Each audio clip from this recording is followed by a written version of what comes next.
Welcome to the second part of the repotting or mounting Ynse's gift orchids. This time we'll do the two that I bought at Ynse with Ynse's gift card. Let's start with unpotting the plants and checking the root systems. The Miltonia hybrid urgently needs to come out of its pot because it's already growing over the edges.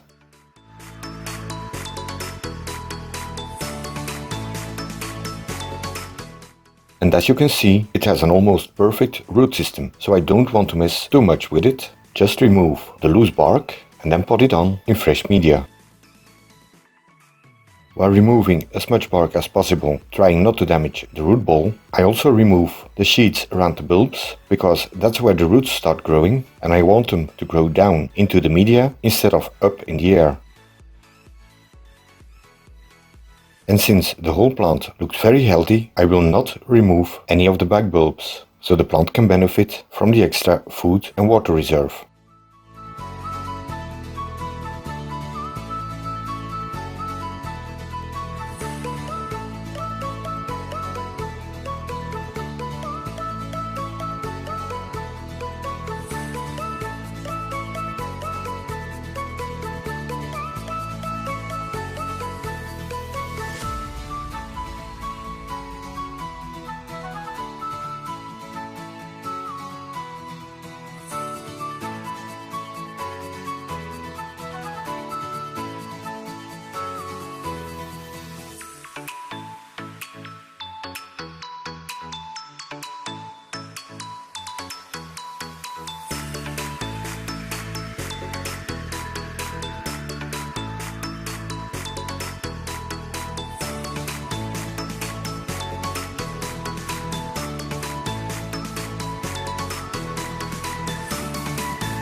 Although both plants look very healthy, they will get a soak in a weak seaweed solution, as I do usually, for approximately 20 minutes.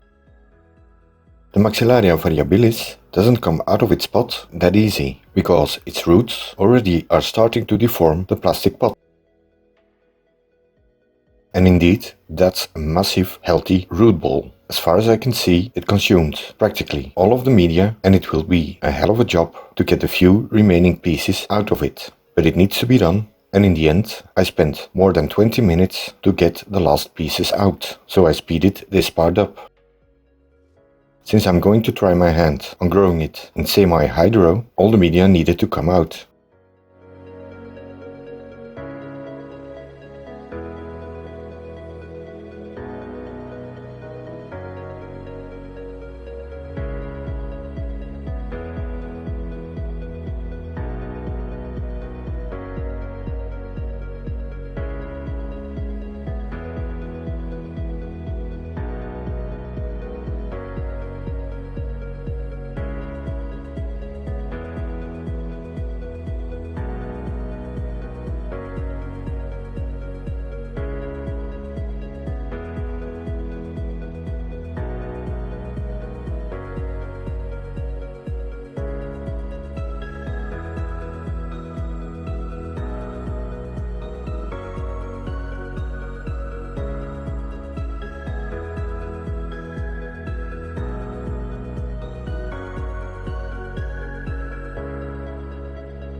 Because it was getting very windy outside and the sky was getting darker and darker, I had to pot it up quite quickly, and in my haste I forgot to turn the camera on, so I can't show you what I did. But the plant now is potted in a mix of 75% leca and 25% lava rock. And in between the media I put some wicks to suck up the water. As an outer container I used a black glazed pot, just a bit bigger than the plastic pot I put the plant in. And after the repot, I first flushed the media until the water was clear, then put in half a centimeter of pure reverse osmosis water in the outer pot, and then placed the plant in it. Now I'm checking every day if there's still water in the pot and if the wicks are doing their job of soaking up the water. After all, this is my first attempt to grow any plant in semi-hydro.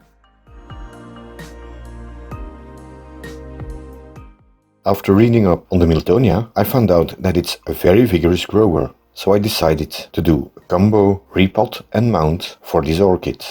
As a base growing media I will use medium bark, and for the plant to climb on I still had a piece of trunk of over 60 centimeters or 2 feet high. That's easy to keep humid and hardly disintegrates, so this would be a perfect mount for it. As a base for the tree trunk, I'm using a simple black glazed bonsai dish, but I will need to shave off a tiny bit of the fern root base so I could fit it in the pot. This pot only has one drainage hole, so it'll easily keep the bark humid.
After placing the orchid, the whole dish is filled up with the bark, and then I took some flower pins, put them around the new growths, and loosely pressed them against the fern root trunk, so any new roots can attach or grow into it. And since the orchid has 2 leads, it can grow on both sides of the trunk and hopefully fill it in a few years.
And here's the Maxillaria, ready for potting, and then, unfortunately, already potted up. My first idea was to divide it, but then I thought by myself, I'm changing the complete growing media to re-establish the orchid for growing in semi-hydro, so when I would remove one or two pieces of it, I could severely damage the root system. So most likely, next spring or so, when the orchid has completely adjusted to its new growing situation, I can always take a division of it then.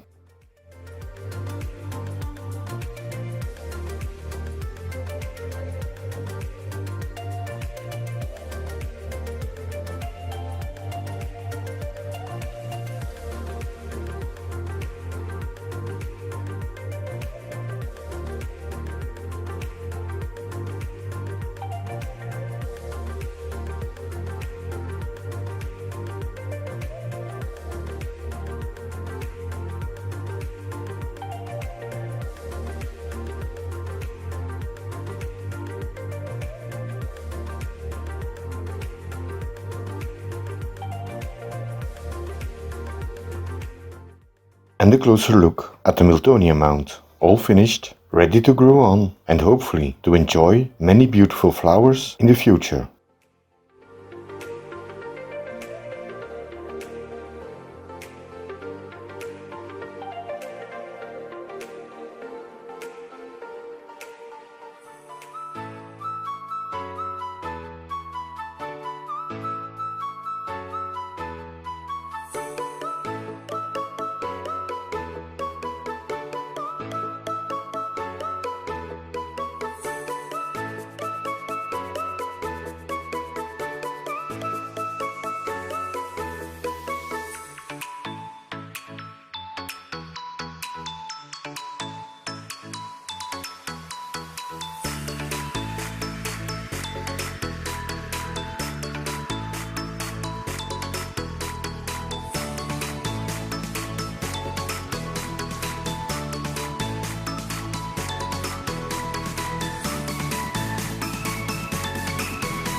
Hope you enjoyed this video again.